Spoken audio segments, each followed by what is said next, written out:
L'héritage de 10 millions de dollars de nos parents sera entièrement à moi. Il est évident que nos parents, qui tiennent plus à moi qu'à une personne aussi peu attirante que toi, voudraient que j'hérite de tout. Ma sœur n'a pas du tout participé à l'enterrement de nos parents après leur mort subite. Pourtant, dès la fin de l'enterrement, elle a commencé à parler de l'héritage. Ce qu'elle a exigé n'était guère acceptable. Je suis d'accord. Tu peux avoir tout l'héritage, mais ne me contacte plus jamais.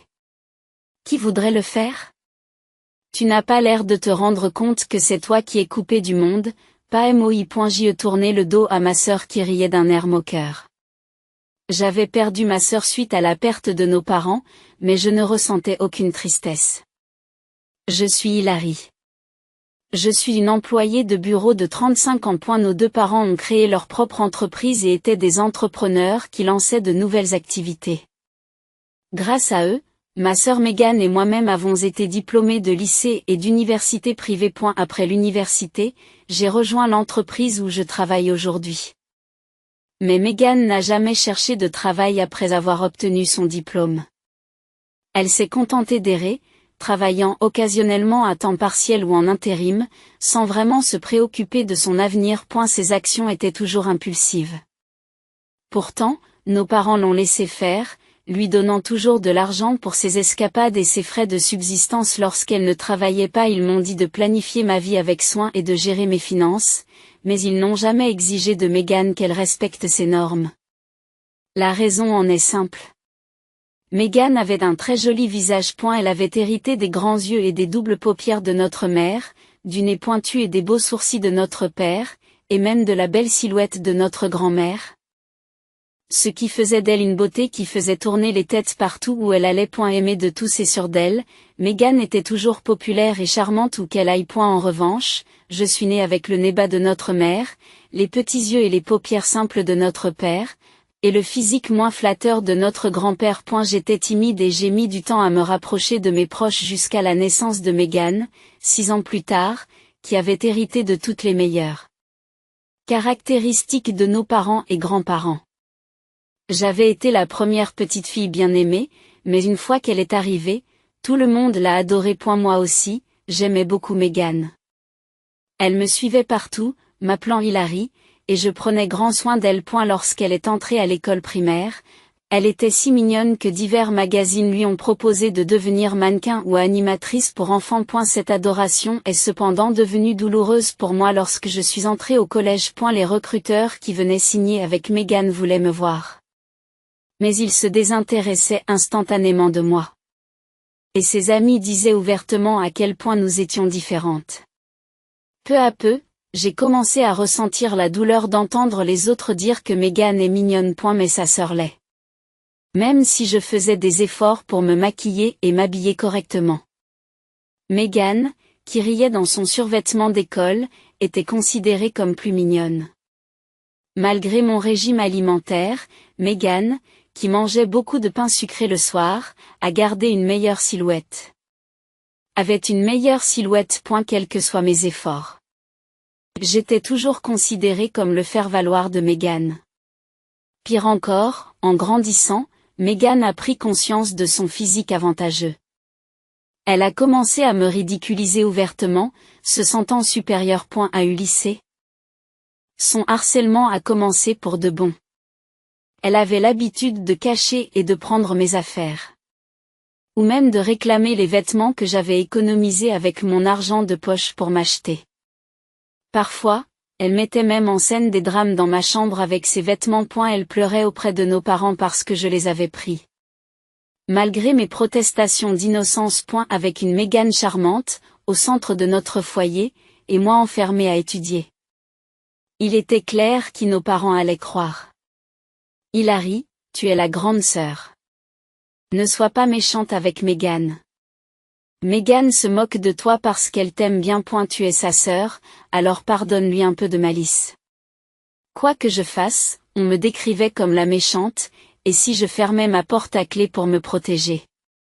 On me reprochait de ne pas faire confiance à la famille.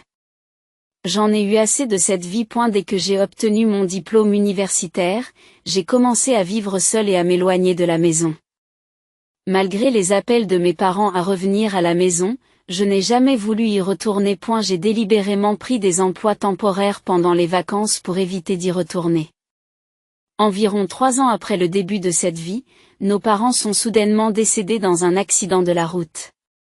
Megan et moi nous sommes rencontrés pour la première fois depuis longtemps. Pendant les funérailles.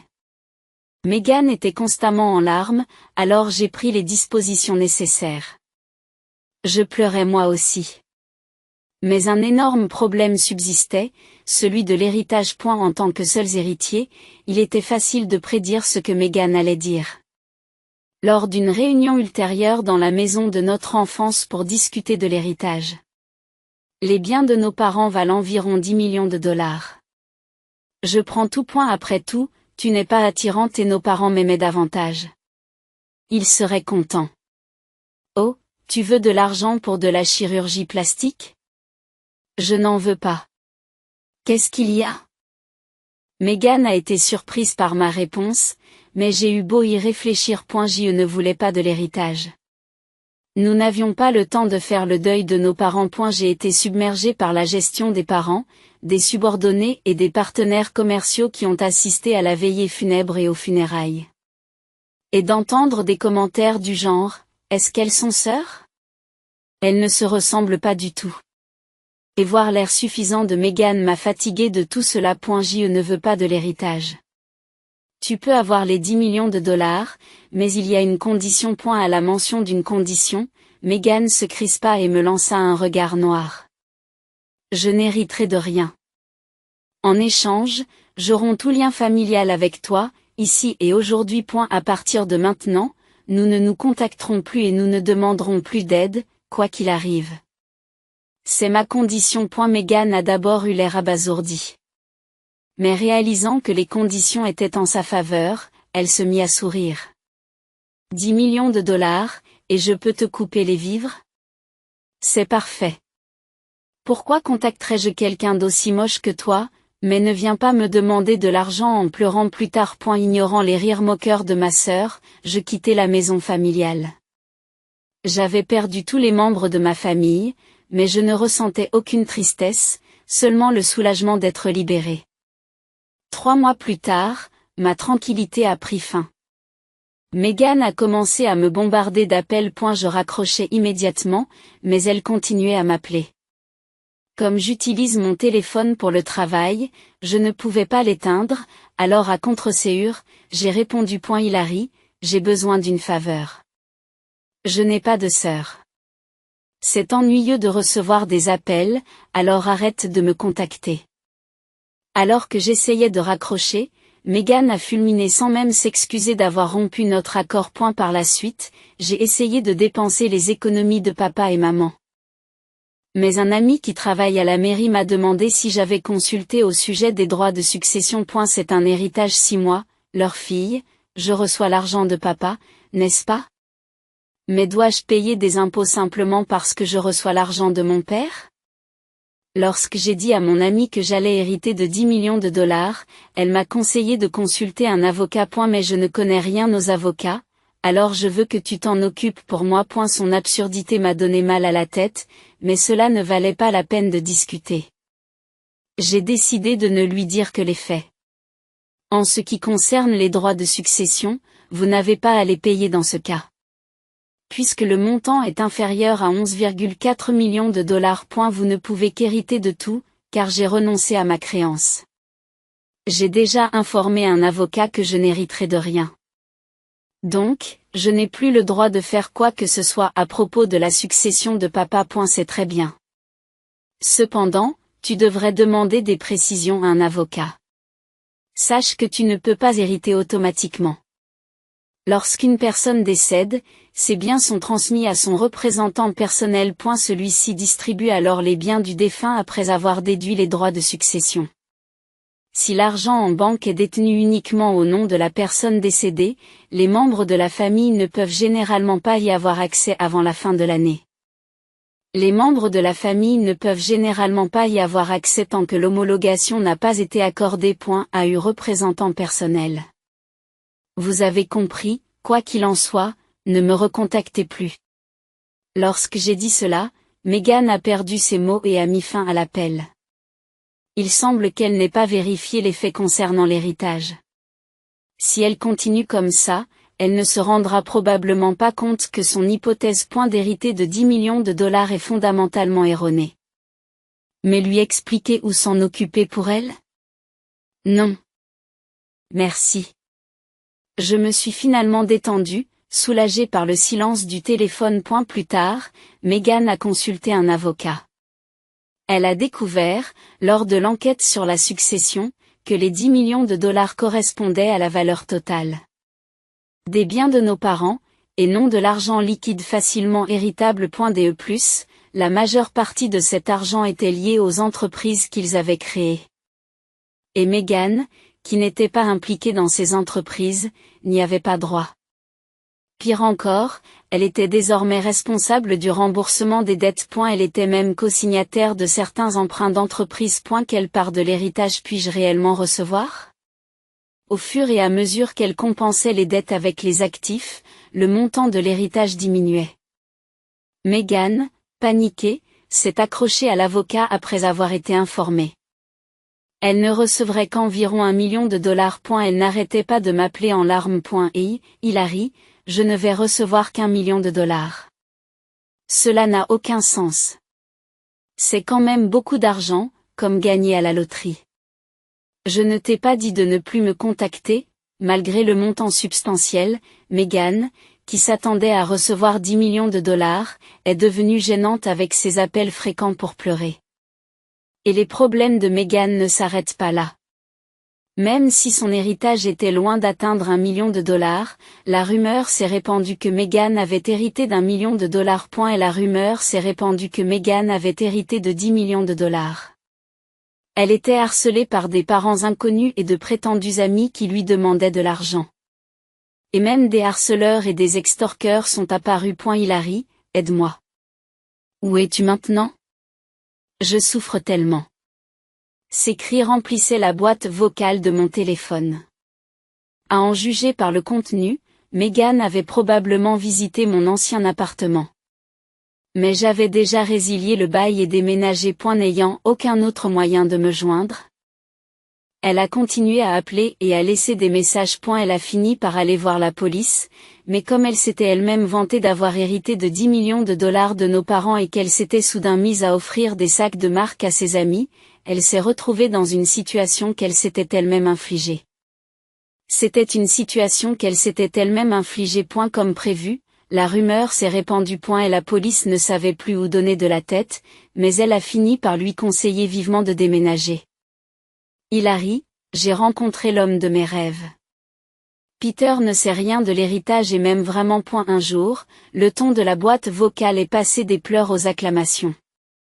J'ai soupçonné une escroquerie, en effet, l'homme que Meghan a rencontré par hasard et qu'elle a commencé à fréquenter. Il s'appelait Peter et lui a proposé d'emménager ensemble. Après avoir appris qu'elle avait beaucoup d'argent à la banque. Il lui a déconseillé les risques de la banque et lui a suggéré de garder l'argent dans un coffre-fort à la maison. Meghan ignore les avertissements de la banque et ferme son compte. Elle a converti la majeure partie de son héritage en espèces, qu'elle a stocké dans le coffre-fort. Le lendemain, le coffre était vide et Peter n'est jamais revenu. J'ai été trompée. Peter n'en voulait qu'à l'argent. C'est le pire. Ma vie entière est la pire. Hilary, pourquoi ne réponds-tu pas au téléphone? Pourquoi ne m'aidez-vous pas? C'est à cause de cette attitude que tu es laide. Les messages vocaux chaotiques de Meghan revenaient régulièrement. Pourquoi ne se méfierait-elle pas d'un homme qui, juste après l'avoir rencontré et avoir pris connaissance de ses économies, lui a immédiatement dit de fermer son compte en banque et de tout transformer en argent liquide? Au lieu de m'appeler, elle aurait dû se montrer plus prudente.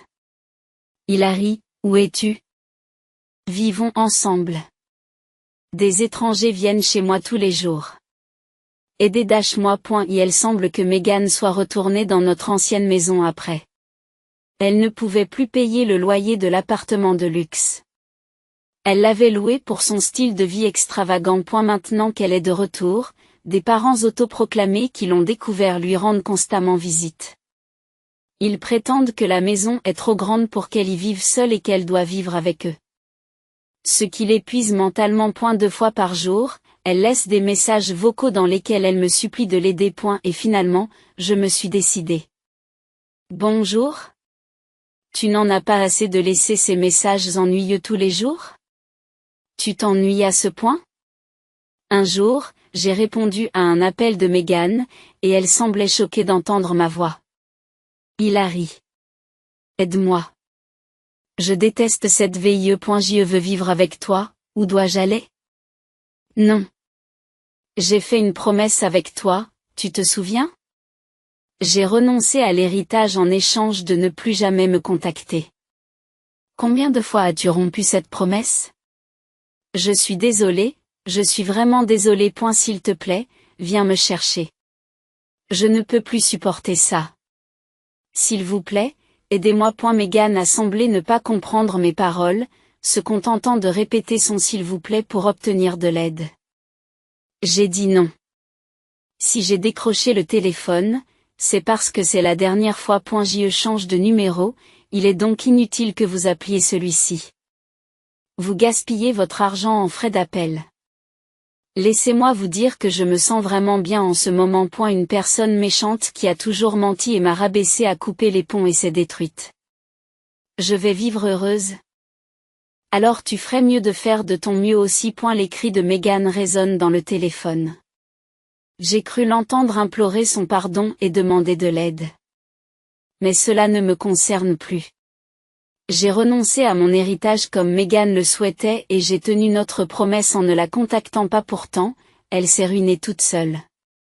L'idée de ne plus jamais avoir à être en contact ou comparer avec ma sœur me remplit de soulagement. J'ai raccroché le téléphone bruyant, je l'ai éteint et je me suis dirigée vers le magasin de téléphonie mobile avec un moral d'acier. Depuis, je me rends au travail depuis mon nouveau domicile, j'améliore mes compétences et je progresse rapidement dans ma carrière. Mon patron m'a dit, vous aviez l'habitude de vous rabaisser en vous comparant aux autres, mais ce n'est plus le cas maintenant. Mes collègues m'ont dit au déjeuner, tu avais l'habitude de dire des choses comme je suis juste. Mais ce n'est plus le cas. Tu sembles plus brillant et plus accessible. Enfin, j'ai appris à m'apprécier sans me comparer aux autres. Bien que je n'ai plus de famille, je mène une vie heureuse et satisfaite.